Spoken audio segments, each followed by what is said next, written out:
Olá pessoal, aqui é o Ivan e esse é um vídeo respondendo as perguntas que eu devia ter respondido na quinta-feira, mas eu tive um problema, fui postar o vídeo, perdi o arquivo e agora em pleno domingo eu tô indo aqui fazer o vídeo da gravação.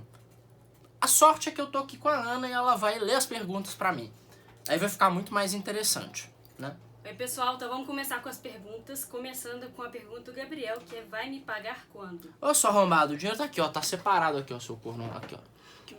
Aqui, cadê o dinheiro? Aqui, ó, seu marginal, tá aqui. Qual é a próxima? Próxima é a minha pergunta, que é: você é a favor ou contra a reeleição? Então vamos lá. Reeleição para executivo ou para legislativo? Vamos falar dos dois momentos, né, das duas questões. Para legislativo eu sou completamente a favor, principalmente porque você dificilmente consegue aprovar um projeto de lei em um mandato, né, em uma legislatura. Ou seja, não faz sentido nenhum o sujeito que é um bom legislador, que é um profissional nessa área, ele ter que sair da política e ir fazer outra coisa por causa do fim da reeleição. Afinal de contas, ele não tem, por exemplo, a possibilidade de usar o orçamento público para tentar se reeleger. Ele vai usar as emendas dele, ele vai usar o que ele tem acesso, mas ele não tem acesso ao orçamento do executivo para tentar se reeleger. Então, não faz sentido você acabar com a reeleição para o legislativo. Você teria que forçar uma renovação e o que ia acontecer é que aqueles políticos com mais dinheiro, com mais contatos, né, mais esquema, iam conseguir eleger sucessores para manter os esquemas, para manter as coisas, enquanto o político que entra por mérito próprio, um cara que nem o Kim, por exemplo, ia ser tirado e iam botar quem no lugar? O Nicolas Ferreira? Não ia dar certo, né? Mas agora para executivo a coisa é um pouco diferente, porque com a reeleição do executivo a gente tem aquele problema do political business cycle. Eu já expliquei aqui no canal, mas isso funciona da seguinte forma: você tem períodos de aquecimento da economia prévios à eleição, porque o político, né, o chefe do executivo, lá, o presidente, por exemplo, ele gasta dinheiro público, ele faz dívida, ele vai e subsidia um monte de coisa para melhorar a situação econômica antes da eleição e aí tentar ganhar a eleição, né, fazer o povo ficar feliz e ganhar a eleição. Então esse é um problema muito grave da reeleição, além do que o sujeito fazer o mandato dele inteiro orientado para a reeleição, ficar fazendo populismo com dinheiro público pensando em se reeleger. Então realmente existe um problema enorme na reeleição para o executivo. Talvez seja uma boa ideia trocar a reeleição para o executivo por um mandato de 5 anos, maior, que dê para fazer mais coisa. Mas tem outro problema. Mesmo que o sujeito não possa se reeleger, ele pode tentar eleger um sucessor, né? E aí você tem a mesma situação, que é o cara fazendo populismo, que é o cara gastando dinheiro, fazendo dívida, para eleger o sucessor. Então o fim da reeleição ele não resolve o problema todo, mas pode melhorar muito as coisas, acabar com a reeleição para o executivo. É uma boa ideia, sim. Eu votaria a favor. Acabar com a reeleição para o executivo e instituir mandato de 5 anos. Próxima? Próxima pergunta é do Antônio Abreu. Viu o Ciro Gomes chamando o Moro pro debate? Ah, eu vi. Eu acho que o Moro devia aceitar e devia descer o chinelo no Ciro. O Ciro Gomes não tem substância naquilo que ele fala. Ele só parece legal, tipo, ele parece ser um sujeito antenado falando vários dados. Mas você vai pegar, no final das contas, ele é um Lula com curso superior. É fácil bater no Ciro. É só o Marreco resolver ir pro debate. A próxima pergunta é do Diego Augusto. Sua opinião sobre o Livres? O Livres é uma idiotice, né? O Livres é um negócio que surgiu no escritório do MBL. Inclusive, quem fez a logo daquela porcaria foi o Fred.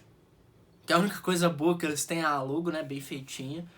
E aí, o Osterman resolveu que seria uma boa ideia sair do MBL para fazer o Livres no PSL do Bivar. O Bivar, que agora, né, tá na União Brasil, que é um sujeito muito confiável, né? Aí ele foi lá fazer o Livres com o PSL, a Iniciativa Liberal, caralho. O Bolsonaro chegou, pegou o partido para ele e chutou esses panacas todos para fora. E aí o Livre se tornou um grupo que tem o objetivo de pregar aí um liberalismo meio pessoalista, sabe? Para eles o problema não é, né, o equilíbrio das contas públicas, eles até falam um pouco disso, mas o negócio deles é combater a intolerância contra a população, sei lá, marginalizada dos pederastas, alguma coisa assim, tipo... Eles não são sérios, adoram ficar sinalizando virtude por aí, falando que são maravilhosos, que são mais tolerantes que todo mundo, mas no final das contas é um grupo que não serve pra muita coisa. Eu, particularmente, não gosto do Livres. Eu gosto de muita gente que tá no Livres, mas o Livres em si eu não gosto. Próximo? Próximo é do Cássio. Onde você compra charutos? Peguei um falso esses dias que todo mundo passou mal. Então, charuto falso é um problema. Você tem que se treinar pra saber identificar essas porcarias. Mas aqui em BH tem um lugar muito bom onde eu compro, que é a chamada Atabacaria, que fica na Bernardo Guimarães, se eu não me engano. É Bernardo Guimarães o nome da rua? Eu acho que é. E lá eles sempre estão com charuto bem guardado, bonitinho. Eles têm um umidor bem bacana. O charuto nunca tá errado. Tipo, eu nunca peguei charuto com capa estourada. Figueiredo, né? É Figueiredo. Rua Bernardo Figueiredo. Perfeito, olha aí. É bom demais ter assistente aqui. Na Bernardo Figueiredo. E lá o charuto tá sempre em ótimo estado. A capa tá bem conservada. Nunca tá nem ressecado, nem úmido demais. É maravilhoso. Próximo. A próxima também é do Cássio. MBL vai ter uma chapa de candidatos para federal em Minas Gerais? Não dá para votar no Novo. Pois é, assim, você pode, se não tiver uma chapa do MBL, né, se eu não sair candidato, você vai poder votar na Ale Silva, que gosta de ficar fazendo dancinha de TikTok enquanto vota com o Centrão. Você pode votar no Nicolas Ferreira, que vai fazer muita militância anti-vacina no Congresso Nacional. Você pode votar, por exemplo, no Lucas Gonzalez, que é o sujeito do Novo que acha que, pô, né, abrir igreja neopentecostal é atividade essencial na pandemia. Você pode votar no Thiago Mitrô também, que diz que é liberal, diz que é contra o Bolsonaro, mas anda junto com o Lucas Gonzalez e, tipo, passa pano pra palhaçada dele. Você pode votar nesses caras aí. Pois é o que eu falo. O trabalho de vocês é viabilizar minha candidatura. Porque se eu for candidato, vocês vão ter alguém pra votar que não seja um picareta ou um idiota ou um passador de pano vagabundo. Próximo. A próxima é do Armando Costa Júnior. O que acharia de um debate do Moro com Ciro Gomes? Ciro vive convidando, mas o Marreco recusa. Eu já falei sobre isso. Eu acho que seria um ótimo debate se o Moro treinasse pra debater. O Moro não sabe debater, ele tem que ficar bom nisso. Mas o Ciro, ele é o alvo perfeito pra alguém se mostrar inteligente. E se mostrar macho também. Porque o Ciro, ele gosta muito de ficar... Quando ele tá num debate mais técnico, ele gosta de ficar cuspindo número, ficar inventando dado, ficar falando que, eu fiz isso no governo do Ceará, fiz aquilo no governo do Ceará. Eu tava no Ceará há pouco tempo atrás, aquilo ali não tem nada de desenvolvido. A única coisa que funciona lá de verdade é a praia, que não foi o Ciro Gomes que fez. Então, pro inferno com ele. Ele tenta pintar o Ceará como se fosse um país de primeiro mundo, como se fosse a Suíça. A coisa mais fácil do mundo é dar uma chinelada nesse palhaço. Próxima. A próxima, eu não sei o nome dele, mas é G. Brunstein. O que tá achando do Moro ter se distanciado da ideia de Estado mínimo? É o caso Guilherme. Então, Guilherme, é o seguinte, eu acho que isso seria natural depois do que o Paulo Guedes fez. Porque o Paulo Guedes fez o seguinte, ele chegou no governo, né, junto com o Bolsonaro, fazendo o discurso do Estado mínimo, que o povo não tem que pagar imposto, que a livre iniciativa, não sei o que, ele fez todo esse discurso. Aí ele chega no governo e começa a querer furar o teto, fazer CPMF, né? Então ele trai totalmente o discurso liberal. Só que o problema é que o cidadão comum, ele não vê que existe uma diferença entre as políticas públicas que são implementadas e o discurso da campanha. Não, o cidadão comum, esse cidadão estúpido que vai lá votar, que não sabe nem o... Cara, o cidadão não sabe nem o próprio nome e ele vai lá votar, ele pensa o seguinte, o Bolsonaro fez um discurso liberal e tá tudo dando errado, então a culpa é do liberalismo. Não, o Bolsonaro não implementou nenhuma medida liberal. Ele tentou sabotar a reforma da Previdência, não quer reforma administrativa, não quer corte de gasto da máquina pública, não quer saber de mudança no ambiente de negócio. Por exemplo, quer medida mais liberal do que você garantir segurança jurídica num país para atrair investimento? Né? Inclusive que vai de encontro à ideia do liberalismo político, inclusive. Você ter um país com estabilidade jurídica, com respeito aos contratos, isso aí é mais liberalismo político até.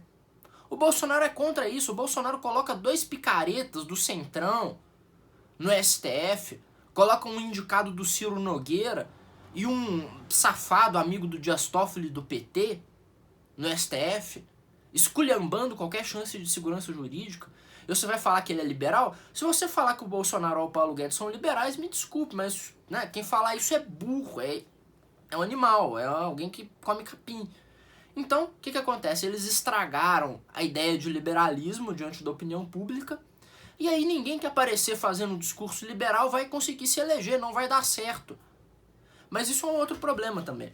Porque a militância do Sérgio Moro, da Terceira Via, o pessoal que iria fazer campanha para ele voluntariamente, quer discurso de Estado mínimo.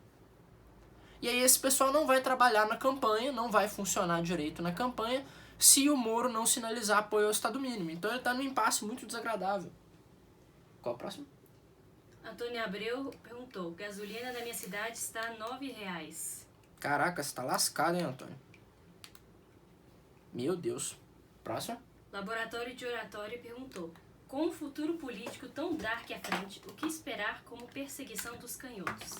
Então, o PT com certeza vai querer perseguir quem lascou a Dilma, né? Quem organizou o impeachment.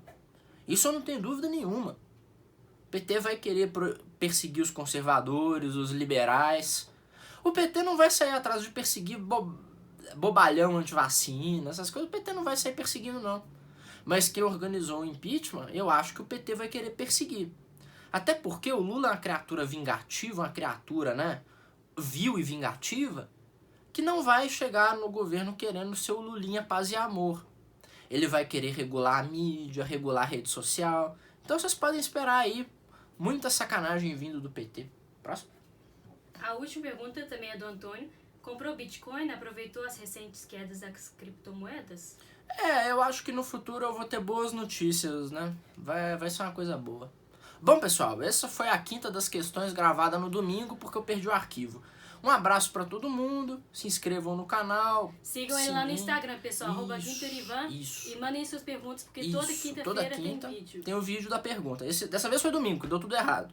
Mas toda quinta tem um vídeo. Então um abraço pra todo mundo, sininho, joinha, quem comenta. quiser entrar no grupo é só entrar em contato com o Isso, Ivan. tem o grupo também, vocês podem mandar mensagem pra mim na DM, no Insta, vocês podem falar aqui no YouTube, me chamar.